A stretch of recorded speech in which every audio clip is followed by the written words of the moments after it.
last night, and flood warnings aren't a concern at this point, but we are gearing up for more rain that's going to be moving in tonight, and thankfully less wind. But there is going to be some deep moisture tapping on in to our area, and some of it's shifting a little bit farther south this time. So as you head farther north, getting spared the worst of it, which is definitely a flip-flop from what we've been seeing for the past several days now, with that moisture really just north of Portland on up into southwest Washington and across far northwestern corners of our coastline. But we're already getting the wet weather in. You can see scattered showers now moving from southwest to northeast from Milwaukee on up to Portland, Maywood Park, some of it coming down a little heavier as you head up towards Camas and Gresham. Oregon City getting in on some of the action yesterday. Strong winds through Oregon City. They peaked at 58 miles an hour. Thankfully, again, with this system, we're not going to see the gusty winds. We may see a gust between 20, 25 miles an hour as we go through the overnight hours, but that is definitely not going to be enough to do any damage. So at least the winds are looking a little bit better for us. And of course, temperatures have dropped too, and so that means we're getting some mountain snow, and we have advisories in effect for the Cascades and points east. 50 degrees right now, and we're going to see those temperatures drop as we go through the evening hours, mainly into the 40s, and we will see showers from time to time for the next couple of hours. And then as we get closer to midnight, those showers turn into just a steady rain that becomes more widespread, and that's when we're going to see those rain totals go up. As far as lows go tonight, not as chilly as last night. We dipped down into the upper 30s in Portland. Tonight we'll be in the mid 40s thanks to that rain being around.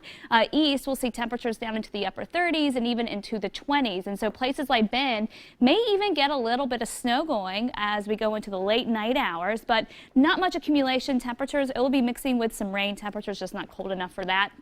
Same thing to be said as you head back towards Pendleton, but you get up above 4,000 feet and we could definitely see a few inches of snow in some of those areas east of the Cascades. So tracking it all for you as we go through the rest of this evening. Some spotty showers out there right now, bringing in some moderate rain, and then we get into that steady rain as we head after midnight, 2 a.m. here. And then waking up tomorrow morning, still a little leftover rain in the morning for that commute. And keep in mind, because we're going to see this rain consistently overnight tonight, that there could definitely be some standing water on the roads, and you want to plan for some extra time, even though we could be seeing some breaks in that rain, especially from Portland north up towards Vancouver for that morning commute tomorrow. 10 a.m. still some lingering showers, mainly south, and then we go into the afternoon and everything's cleaning on out, and we're going to be looking at some of those clouds breaking up enough to get some sunshine going for the end of the day, which would certainly be nice to see. Meanwhile, we'll continue with some of that higher elevation snow across central and eastern portions of Oregon tomorrow afternoon and into the evening. Rain totals around half an inch for places around southwest Washington out of this,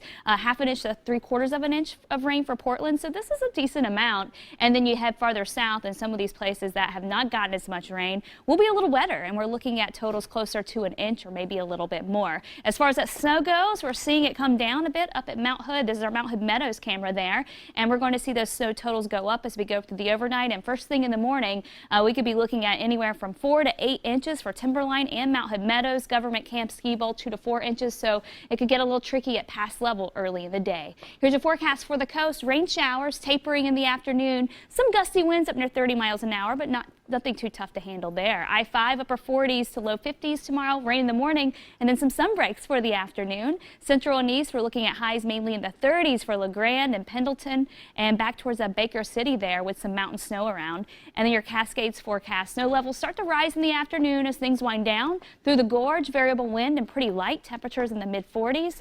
And then here's your 7-day forecast, and we'll top out in the 40s for the next 2 days. Lows down into the 30s. It'll be chilly at night, and then a dry weekend ahead. We'll see clouds in the morning, some sunshine for the afternoon, and temperatures at night will be in the 30s. So it'll be kind of chilly, but it'll be a nice break, I think, from some of the rain, especially from that wind. Yeah, so get through tonight, and then we've got a couple days of sunshine ahead of us. We'll get some good. Thanks, Kristen. You know, when it rains, the kids always say,